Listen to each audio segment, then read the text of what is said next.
Hi everyone, स्वागत है आपका इस वीडियो में। आज की क्लास में हम बात करेंगे क्लास 12 की बायोलॉजी के अंतर्गत हम लोग पढ़ रहे थे अध्याय 3 में हम लोग देख रहे थे मानव जनन, है ना। मानव जनन तंत्र के अंतर्गत जो है हम लोग पढ़ेंगे आज नर जनन तंत्र के बारे में। इससे पहले जो है हम लोग इंट्रोडक्टरी पार्ट में हम लोगों ने जो है बहुत सारी चीज़ें सीखी थी, बहुत सारी चीज़ें जानी थी। इसमें जो है हमने बताया था कि जो है कि मेल गैमेट्स कैसे बनेंगे, फीमेल में जो है कि गैमेट्स कैसे बनेंगे। तो हम लोग मनुष्य के अंतर्गत जो है कि नर युग्मक कैसे निर्माण होते हैं, उन सभी विधियों को हम लोग पढ़ेंगे। कैसे जो है कि डेवलपमेंट होगा, कौन कौन से पार्ट होंगे, कौन कौन से पार्ट उसमें सहायक होंगे। तो सबसे पहले ये समझेंगे कि जो नर जनन तंत्र है कि ये इनका डेवलपमेंट कब होता है, कब पूरी तरह से विकसित होते हैं, कब इनमें गैमेट्स बनना प्रारंभ होते हैं।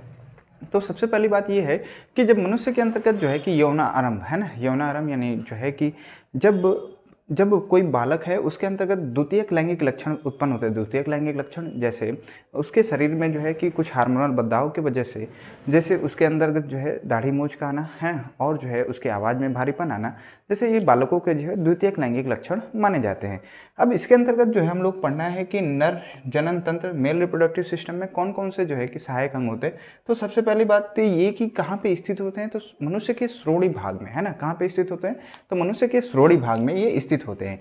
अब इनमें जो है कौन कौन से अंग होते हैं, सहायक अंग होते हैं नर जनन तंत्र में, तो ये सारी चीज़ें हैं। इसमें जो है कि सबसे पहले हम लोग देखेंगे वृषण कोष, है ना, स्क्रोटम। ये संख्या में कितने होते हैं, तो एक होते हैं। जो वृषण कोष होता है ये शरीर के बाहर स्थित होते हैं, है ना। शरीर के कहाँ पे होंगे, बाहर। ये जैसे हमने यहाँ पर टेस्टिस की संरचना बनाई है, तो ये वृषण जो है ये कहाँ पे है, शरीर के बाहर स्थित होते हैं। ये वृषण कोष में स्थित होते हैं। कहाँ पर स्थित होंगे, वृषण कोष में, है ना। कहाँ पे स्थित होंगे, तो वृषण कोष के अंतर्गत, स्क्रोटम के अंतर्गत होते हैं। ये एक ही झिल्ली के अंतर्गत होते हैं, है ना। एक ही जो है कि वृषण कोष एक ही होता है। इसमें जो है कि बीच में एक सेप्टा होता है ना, जिसको बोलते हैं वृषण में वृषण पट्टिका। उसी के द्वारा जो है कि ये दोनों क्या होते हैं, अलग होते हैं, सेपरेट होते हैं। ठीक है।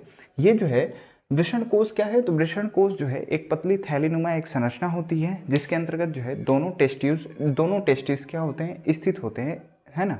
दोनों टेस्टिस क्या होते हैं, स्थित होते हैं। अब ये जो वृषण कोष है वो वृषण पट्टिका के द्वारा, है ना, बीच में एक पट्टी जैसी संरचना होती है, वृषण पट्टिका जिसको बोलते हैं, उसके द्वारा जो है कि ये दो भागों में बटे हुए होते हैं। ठीक है। अब जो वृषण कोष है ये उदर गुहा के बाहर स्थित होता है। वृषण कोष कहाँ पे स्थित होते हैं, तो उदर गुहा के बाहर स्थित होते हैं। उदर गुहा के बाहर क्यों स्थित होती हैं, तो लगभग ये जो है कि शरीर के तापमान पे इसके अंतर्गत जो है शुक्राणु का निर्माण नहीं हो पाता। इस वजह से जो है लगभग 2 से 3 डिग्री सेल्सियस शरीर के तापमान से कम चाहिए। इस वजह से जो है कि ये जो टेस्टिस होते हैं वृषण कोष के अंदर शरीर से बाहर स्थित होते हैं। ठीक है। इतनी बात आपको जो है कि हमने इसके पहले लेक्चर में भी ये सारी चीज़ें हमने बता रखी हैं। ठीक है। अब हम लोग देखेंगे इसमें एक जोड़ी क्या पाए जाते हैं, वृषण। एक जोड़ी जो है वृषण होते हैं, वृषण स्थित होते हैं, है ना। एक जोड़ी हमने वृषण की संरचना बनाई। अब इसी के अंतर्गत जो है वृषण जालक होते हैं। अभी ये संरचना सब लोग हम पढ़ेंगे कि वृषण जालक होते हैं, कहाँ पे होंगे, तो इसके अंतर्गत जो है कि वृषण जालक की संरचना है। वृषण जालक यहाँ पर स्थित होते हैं, है ना। जैसे इसी के अंतर्गत जो है कि शुक्रवाहिकाएं, वासा एफ्रेंसिया भी होते हैं, वासा एफ्रेंसिया। इसी में जो है कि अधिवृषण, ये जैसे अधिवृषण की ये संरचना है, इसको क्या बोलेंगे, अधिवृषण। ठीक है, अधिवृषण। ठीक है। अधिवृषण यानी पेयर ऑफ एपिडिडाइमिस, है ना, इसको क्या बोलते हैं, पेयर ऑफ एपिडिडाइमिस। इसी के अंतर्गत जो है शुक्रवाहिनियां, है ना, शुक्रवाहिनियां। और शुक्रवाहिकाएं और शुक्रवाहिनियां डिफरेंट है, ध्यान से समझेंगे इसमें कि शुक्रवाहिकाएं जो शुक्रवाहिकाएं होते हैं, ये यहाँ पर जो है कि ये संरचना जो बनी हुई है ये जो है शुक्रवाहिकाएं, है ना। इसको क्या बोलते हैं, शुक्रवाहिकाएं। और इसमें शुक्रवाहिनियां, ये जो है शुक्रवाहिनी है, ये क्या है, शुक्रवाहिनी। स्ट्रक्चर ध्यान से समझते चलेंगे, बिल्कुल याद करते हुए चलेंगे। इसको क्या बोलेंगे, शुक्रवाहिनी। ठीक है।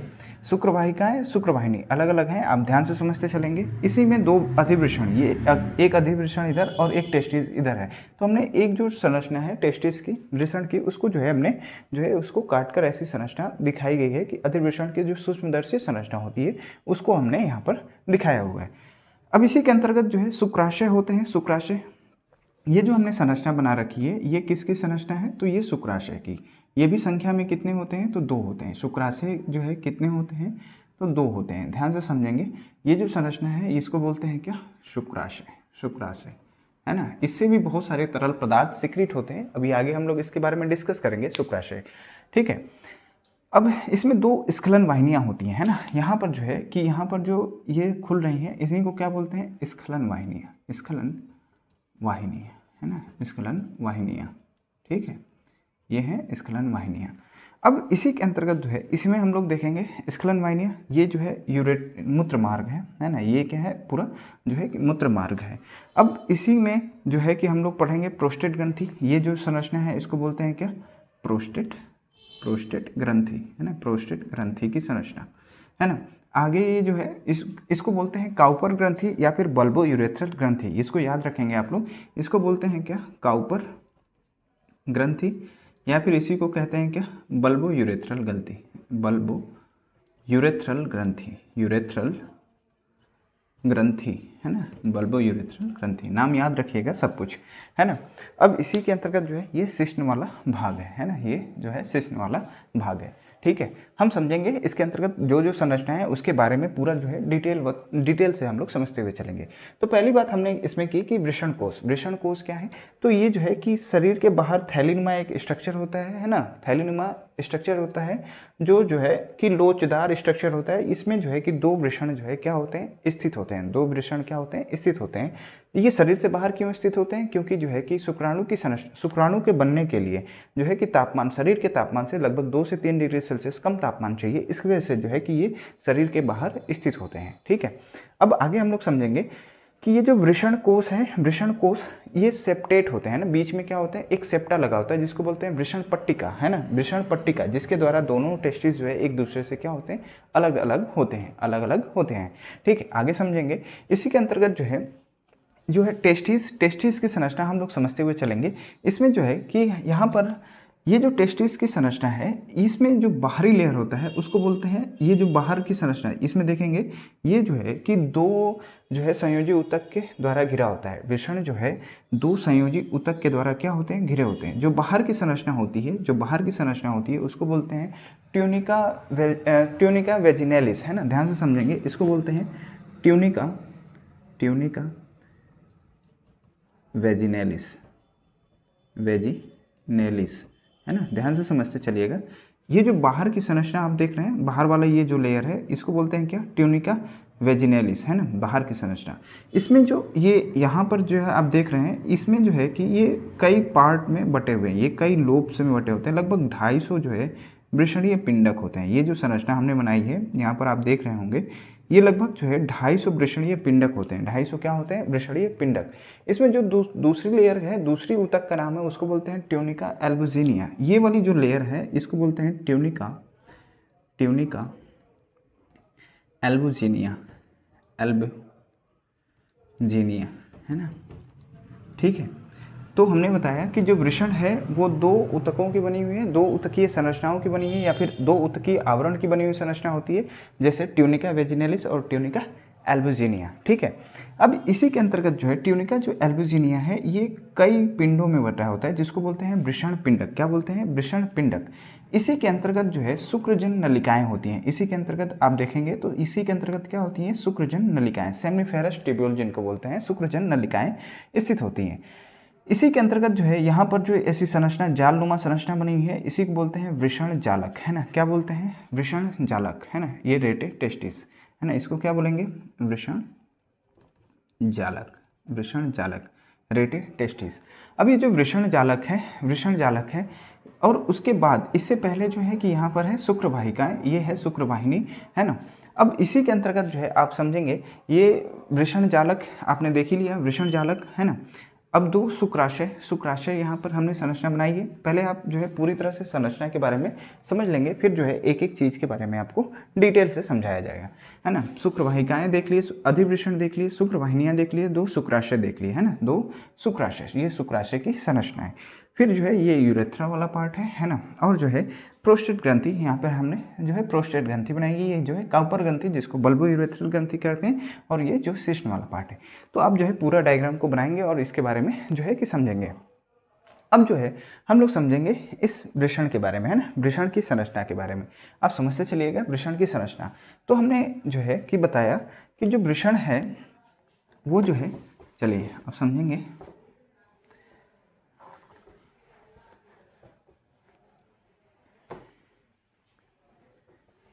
यहाँ पे समझते हुए चलिएगा, पहले किसके बारे में, वृषण के बारे में, ठीक है, वृषण। टेस्टिस, टेस्टिस, ठीक है। टेस्टिस के बारे में आप समझेंगे। टेस्टिस क्या है, तो हमने बताया कि ये दो संयोजी ऊतक है ना, दो संयोजी ऊतक के बने होते हैं, दो संयोजी ऊतक की बनी हुई संरचना होती है। अब इन दो संयोजी ऊतक में जो पहली ऊतक की संरचना है उसको बताया हमने कि ये जो है tunica, tunica vaginalis, tunica vaginalis, जो बाहर का आवरण होता है ये किसका बना होता है, ट्यूनिका वेजिनेलिस। और दूसरा जो होता है उसको बोलते हैं tunica albuginea, tunica albuginea, albuginea है ना, ट्यूनिका एल्बुजिनिया। अब ध्यान से समझेंगे, ये जो ट्यूनिका वेजिनेलिस है और ट्यूनिका एल्बुजिनिया है, इनके बीच एक जो है तरल पदार्थ भरा होता है। इनके बीच क्या होता है, एक तरल पदार्थ भरा होता है जिसको हम लोग बोलते हैं क्या, तो इसको बोलते हैं देह गुहा द्रव, है ना। इसको क्या बोलते हैं, देह गुहा द्रव, देह गुहा द्रव, या फिर इसी को बोलते हैं सिलोमिक फ्लूइड, सिलोमिक फ्लूइड, ठीक है, फ्लूइड, ठीक है, सिलोमिक फ्लूइड। इसमें जो ट्यूनिका वेजिनेलिस होती है ये बाहर वाली पार्ट होती है, बाहर का पार्ट है, और ये जो है ट्यूनिका एल्बुजिनिस जो है अंदर वाला पार्ट है, आंतरिक पार्ट है, आंतरिक भाग है, ठीक है, आंतरिक भाग है, ठीक है। इतनी बात समझ में आ गई होगी। तो हम जो बता रहे हैं इसमें जो ये जो ट्यूनिका एल्बुजिनिया है ये बाहर अंदर की तरफ जो है कि ये धसी हुई है, अंदर की तरफ क्या होती है, ये जो है अंदर की तरफ, अंदर की तरफ धस कर, अंदर की तरफ धस कर वृषण पिंडक बनाते हैं। क्या बनाते हैं, वृषण पिंडक बनाते हैं, है ना, जिसको बोलते हैं टेस्टिकुलर लोब्यूल, टेस्टिकुलर लोब्यूल, ठीक है, तो टेस्टिकुलर लोब्यूल बोलते हैं। ये जो टेस्टिकुलर लोब्यूल है लगभग जैसे इसको वृषण पिंडक कहिए या फिर वृषण पट्टिका, है ना, या फिर इसको क्या कहिए, वृषण पट्टिका। ध्यान से समझेंगे, वृषण पट्टिका। ये जो वृषण पट्टिका है, वृषण पट्टिका है, लगभग इनकी संख्या कितनी होती है, तो 250 होती है। जो ये मुड़ी हुई संरचना है ना, ये लगभग कितनी होती है, तो लगभग 250, है ना, कितनी होती है, 250 वृषण पिंडक होते हैं, कक्षों में बटे होते हैं, है ना। जो ये 250 कक्षों में बटे होते हैं, एक कक्ष को क्या बोलेंगे, तो वृषण पिंडक, है ना, इसको क्या बोलते हैं, तो इन 250 कक्षकों को क्या बोलते हैं, वृषण पिंडक, है ना, वृषण पिंडक, ठीक है, क्या बोलेंगे, वृषण पिंडक, टेस्टिकुलर लोब्यूल्स, है ना, इसी को क्या बोलते हैं, टेस्टिकुलर लोब्यूल्स, ठीक है। अब ये जो टेस्टिकुलर लोब्यूल्स है इसी के अंतर्गत जो है 1 से 3 सेमनिफेरस ट्यूब्यूल्स होते हैं, है ना। इसी के अंतर्गत क्या होते हैं, एक वृषण पिंडक के अंतर्गत, है ना, ध्यान से समझेंगे, एक वृषण पिंडक के अंतर्गत जो है 1 से 3 शुक्रजन नलिकाएं, इसी के अंतर्गत क्या होते हैं, सेमनिफेरस ट्यूब्यूल यानी शुक्रजन नलिकाएं होती हैं, शुक्रजन नलिका, है ना, शुक्रजन नलिका, सेमनिफेरस ट्यूब्यूल, सेमनिफेरस ट्यूब्यूल, ठीक है, सेमनिफेरस ट्यूब्यूल्स, ठीक है। अब ये जो सेमनिफेरस ट्यूब्यूल है इसी के अंतर्गत जो है कि किसका निर्माण होता है, तो इसी के अंतर्गत होता है शुक्राणु का फॉर्मेशन, शुक्राणु का निर्माण होता है, ठीक है। अब आप समझेंगे कि ये जो हमने संरचना बनाई है वृषण की संरचना, इसके अंतर्गत हमने बताया कि ये 2 लेयर की बनी होती है ना, 2 ऊतकों की, संयोजी ऊतकों की बनी होती है, ट्यूनिका वेजिनेलिस और ट्यूनिका एल्बुजिनिया। जो सबसे बाहर की परत होती है उसको ट्यूनिका वेजिनेलिस, और जो सबसे अंदर की तरफ होती है, जो ऐसे रेड की संरचना आप देख रहे हैं, उसको बोलते हैं ट्यूनिका एल्बुजिनिया। अब ये ट्यूनिका एल्बुजिनिया जो है अंदर की तरफ धसी हुई होती है, अंदर की तरफ धसकर जो है क्या बनाती है, कैसी संरचना बनाती है, तो वृषण पट्टिका बनाती है। क्या बनाएंगे, वृषण पट्टिका। ये जो वृषण पट्टिका होती है लगभग 250 चैम्बर्स की बनी होती है, 250 कक्षों की बनी होती है। यही टेस्टिकुलर लोब्यूल्स का क्या करते हैं, फॉर्मेशन करते हैं, टेस्टिकुलर लोब्यूल्स का फॉर्मेशन करते हैं इसी एक वृषण पिंडक के अंदर, है ना, इसी एक वृषण पिंडक के अंतर्गत 1 से 3 क्या होते हैं, शुक्रजन नलिका, सेमनिफेरस ट्यूब्यूल्स होते हैं। अब इसी के अंतर्गत जो है कि शुक्राणु यानी स्पर्म का क्या होता है, फॉर्मेशन होता है। अब ध्यान से समझिएगा इसके बारे में।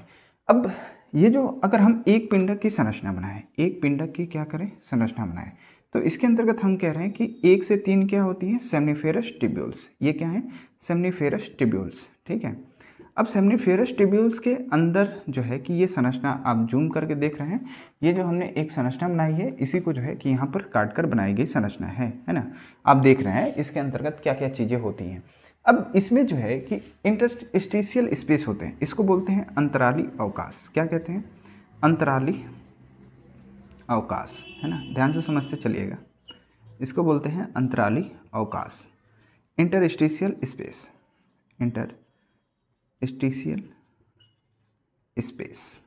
ठीक है, अभी जो इंटरस्टिशियल स्पेस है इसके अंतर्गत क्या क्या चीज़ें होती हैं, तो बहुत सारी चीज़ें होंगी।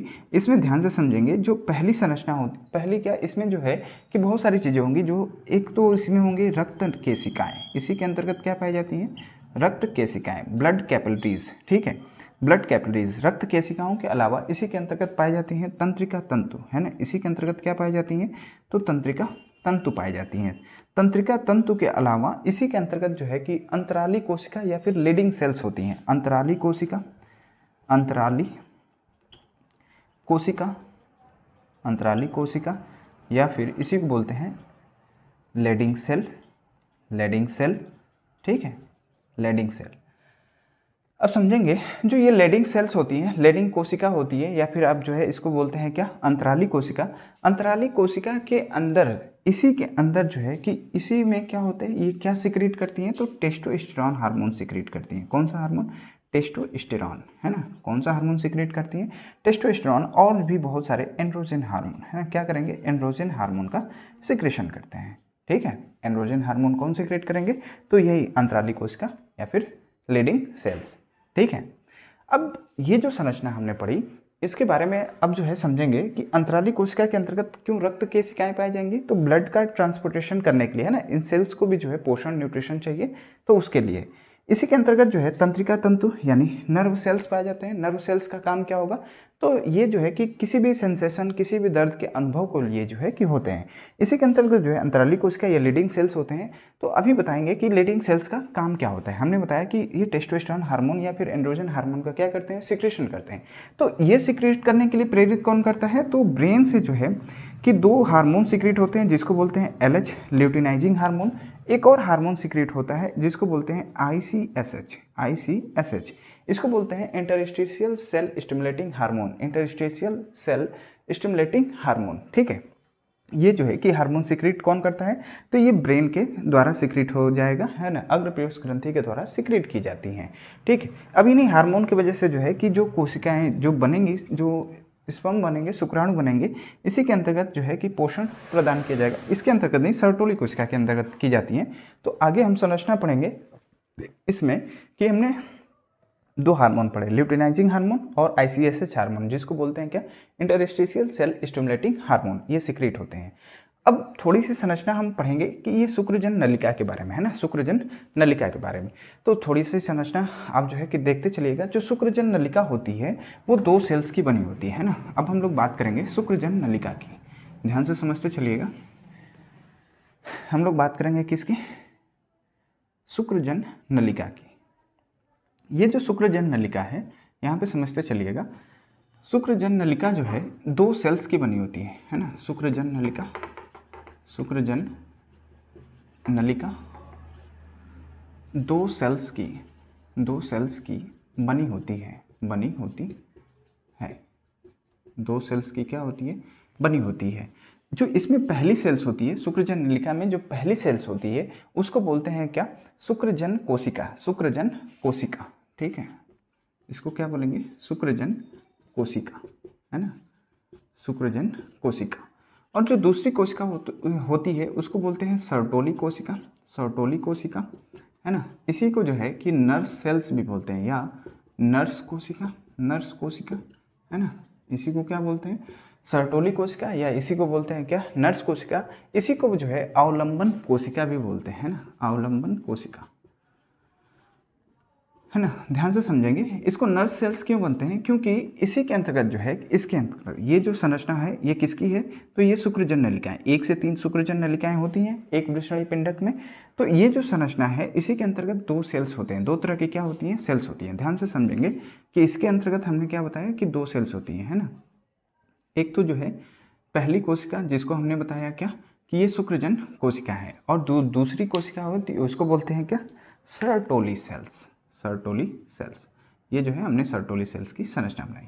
अब ये जो सेमनीफेरस शुक्रजन कोशिका है, शुक्रजन कोशिका, ये जो शुक्रजन कोशिका है या फिर शुक्रजन कोशिका में जनन उपकला से, है ना, ध्यान से समझेंगे।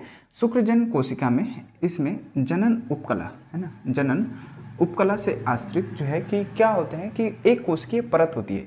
जनन उपकला की एक कोशिकीय, एक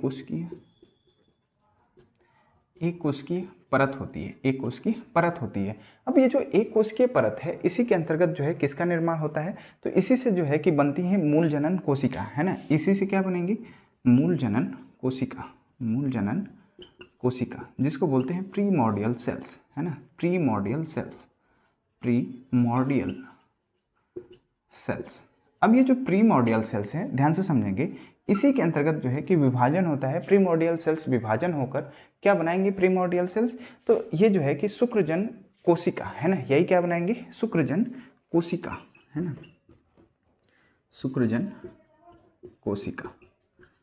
अब ये जो शुक्रजन कोशिका है इसी के अंतर्गत क्या होता है, विभाजन होता है। शुक्रजन कोशिका के अंतर्गत क्या होगा, विभाजन होगा। इसी से बनेंगे क्या, प्राथमिक शुक्रज, है ना, प्राथमिक, ध्यान से समझेंगे क्या बनेगा, तो इसको बोलते हैं क्या, प्राथमिक शुक्रजन, है ना, प्राथमिक शुक्रजन कोशिका। फिर बनते हैं द्वितीयक शुक्रजन, है ना, प्राथमिक शुक्रजन, फिर इसी से क्या बनेंगे, द्वितीयक शुक्रजन, है ना, इसी से क्या बनते हैं, प्राथमिक के बाद द्वितीयक शुक्रजन, द्वितीयक शुक्रजन, है ना, द्वितीयक शुक्रजन का निर्माण होगा। फिर इसी से बनते हैं क्या, शुक्राणु प्रशु, है ना, इन्हीं से क्या बनते हैं, शुक्राणु प्रशु, ठीक है। अब ये जो शुक्राणु प्रशु होते हैं ये जो है जाकर धस जाते हैं इसी सर्टोली सेल्स में, क्या हो जाएंगे, ये सर्टोली सेल्स में क्या होते हैं, धस जाते हैं, है ना, सर्टोली कोशिका के अंतर्गत क्या होंगे, धस जाते हैं। और सर्टोली कोशिका के अंतर्गत जैसे ही धस जाएंगे इसका न्यूट्रिशन यहीं पे होता है, इसलिए इसको नर्स कोशिका भी बोलते हैं। इसको क्या बोलते हैं, नर्स सेल्स, है ना, नर्स सेल्स या फिर सर्टोली कोशिका, इसके अंतर्गत पोषण होगा। और फिर इन्हीं से जो है कि किसका निर्माण हो जाएगा, शुक्राणु यानी स्पर्म का क्या हो जाएगा, फॉर्मेशन हो जाएगा, स्पर्म का फॉर्मेशन यानी शुक्राणु का फॉर्मेशन हो जाएगा। तो इतनी सारी चीज़ें जो है आपने इसके अंतर्गत जो है देखी। तो जो है आप हेडिंग देकर जो है कुछ चीज़ें लिख लेंगे।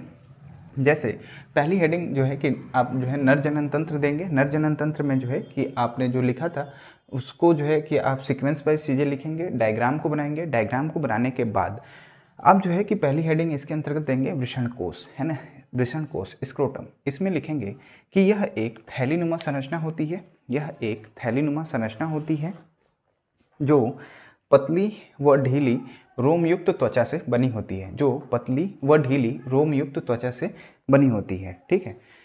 उसी के अंतर्गत लिखेंगे कि नेक्स्ट पॉइंट बना के लिखिएगा, वृषण कोश वृषण पट्टिका द्वारा, वृषण कोश वृषण पट्टिका द्वारा ये जो है एक दूसरे से सेपरेट होते हैं, एक दूसरे से क्या होते हैं, सेपरेट होते हैं, दो भागों में बटे होते हैं। ऐसे लिखिएगा, वृषण कोश वृषण पट्टिका द्वारा दो भागों में बटे होते हैं, दो भागों में बटे होते हैं, है ना। वृषण कोश में एक जोड़ी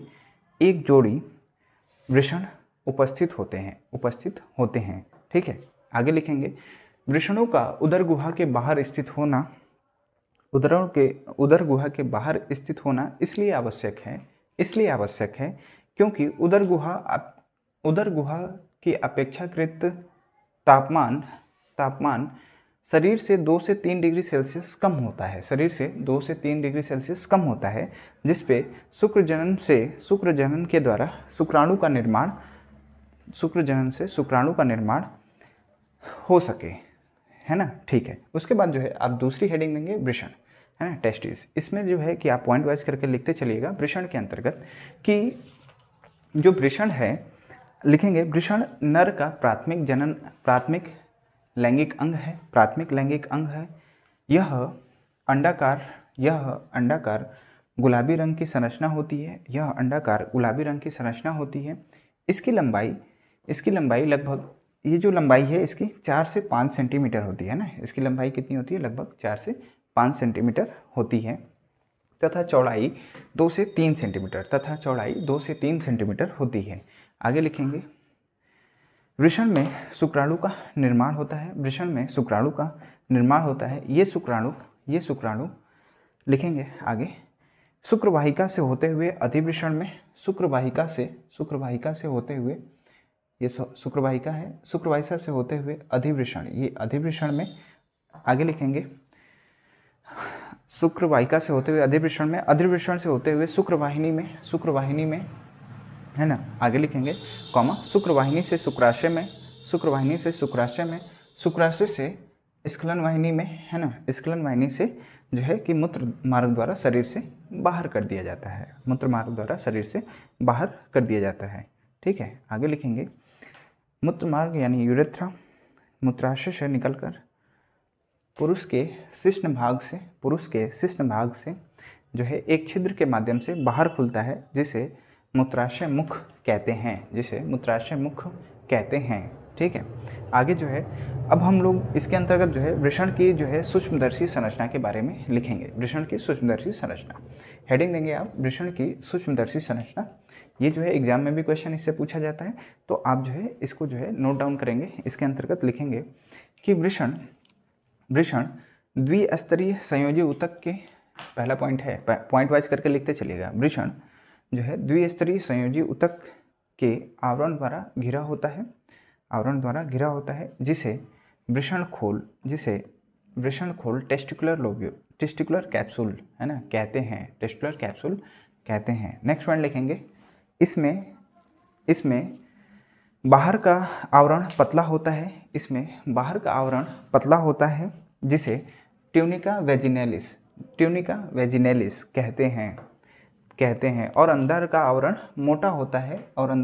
मोटा होता है, जिसे ट्यूनिका एल्बुजिनिया कहते हैं। नेक्स्ट पॉइंट से लिखेंगे, इन दोनों के मध्य देहगुहा द्रव भरा होता है, जिसे सिलोमिक फ्लूइड कहते हैं।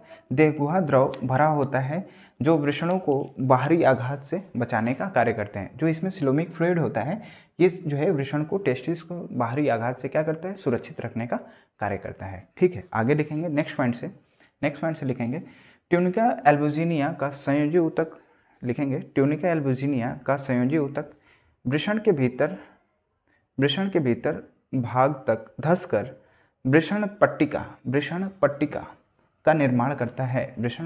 का निर्माण करता है, जो वृषण के ऊतकों को 250 कक्षों में बांटता है। इन कक्षों को वृषणीय पिंडक या वृषण पट्टिका कहते हैं। वृषण पट्टिका टेस्टिकुलर लोब्यूल्स कहते हैं। आगे लिखेंगे नेक्स्ट पॉइंट पे लिखेंगे, प्रत्येक वृषण पिंडक में 1 से 3 सेमनीफेरस नलिकाएं यानी शुक्रजन नलिकाएं उपस्थित होती हैं। शुक्रजन नलिका के बाहरी क्षेत्र को अंतराली अवकाश इंटरस्टिशियल स्पेस कहते हैं। इसमें रक्त केशिकाएं, ब्लड कैपिलरीज, तंत्रिका तंतु, नर्व फाइबर्स और जो है अंतराली कोशिका या फिर लेडिंग सेल्स पाई जाती हैं। नेक्स्ट पॉइंट लिखेंगे, अंतराली कोशिका ल्यूटिनाइजिंग हार्मोन LH हार्मोन है ना, ल्यूटिनाइजिंग हार्मोन या अंतराली कोशिका उत्तेजक हार्मोन ICSH ब्रैकेट में लिखेंगे ICSH के नियंत्रण में टेस्टोस्टेरोन और अन्य एंड्रोजन हार्मोन का स्राव करती हैं। नेक्स्ट पॉइंट लिखेंगे, इसके अंतर्गत टेस्टोस्टेरोन मानव में यानी नर में द्वितीयक लैंगिक लक्षण लाने का प्रयास करता है या जो है कि द्वितीयक लैंगिक लक्षण में लाने में मदद करता है। ठीक है, नेक्स्ट पॉइंट लिखेंगे, शुक्रजन नलिका पतली एवं कुंडलित होती है। शुक्रजन नलिका ये कैसी होती है, तो पतली होती है और कैसी होती है, तो कुंडलित होती है। पतली व कुंडलित होती है। इसके चारों ओर संयोजी ऊतक का बना एक झिल्ली होता है, जिसे ट्यूनिका प्रोपिया कहते हैं। प्रत्येक शुक्रजन नलिका में, नेक्स्ट पॉइंट से लिखेंगे, प्रत्येक शुक्रजन नलिका में अंदर की तरफ एक जनन उपकला की एक कोशिकीय परत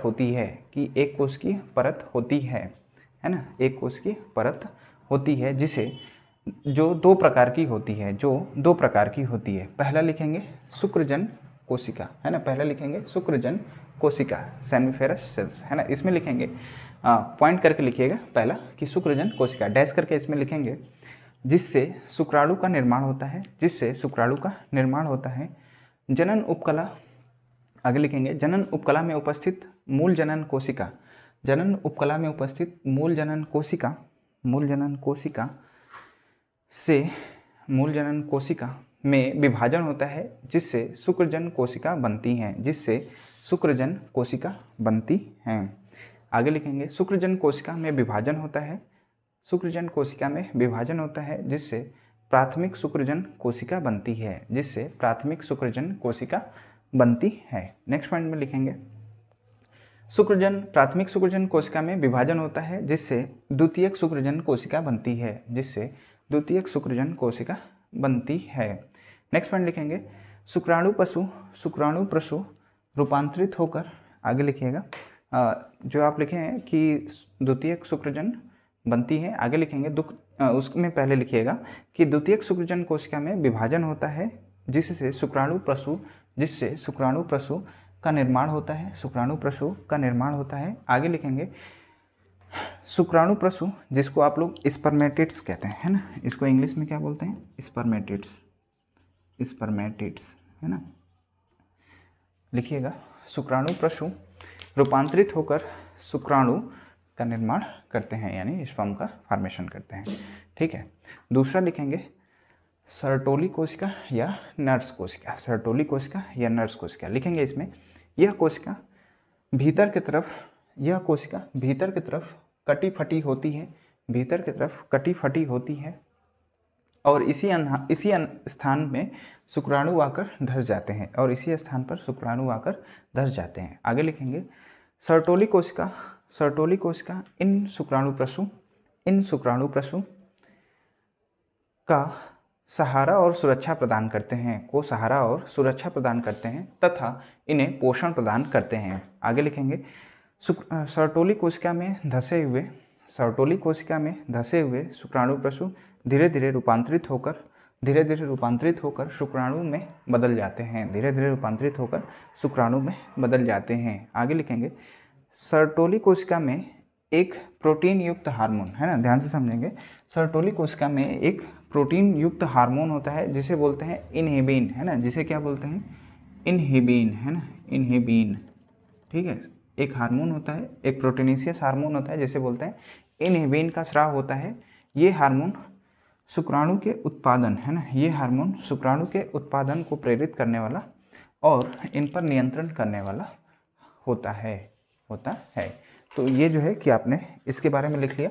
अब जो है आगे की संरचना होगी वृषण जालक, तो जो है इसको नेक्स्ट पार्ट में आपको जो है कि समझाया जाएगा, ठीक है। इतनी संरचना जो है कि आपको समझ में आई होगी। तो जो है आप वीडियो को जो है ज़्यादा से ज़्यादा आप जो है अपने मित्रों के साथ ज़रूर साझा करिए, ठीक है।